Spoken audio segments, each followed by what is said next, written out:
या निवडणुकीमध्ये विधानसभेचे आमदार मतदान करतील। लोकसभा निवडणूक निकालामध्ये महायुतीला अपेक्षित यश मिळालं नाही, त्यामुळे अजित पवार यांची राष्ट्रवादी याशिवाय शिंदेंच्या शिवसेनेमध्ये अस्वस्थता असल्याची चर्चा आहे। या पार्श्वभूमीवर या निवडणुकीमध्ये क्रॉस वोटिंगची शक्यताही वर्तवली गेलेली आहे।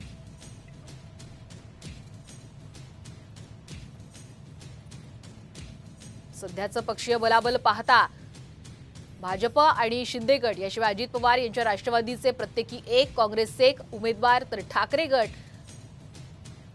काँग्रेस एक उमेदवार याशिवाय ठाकरे गट आणि राष्ट्रवादी शरद पवार यांच्या पक्षाला एक उमेदवार आणि भाजप 6वा उमेदवार दिला तर अपक्षाला पुरस्कृत केलं तर निवडणूक अटळ असेल।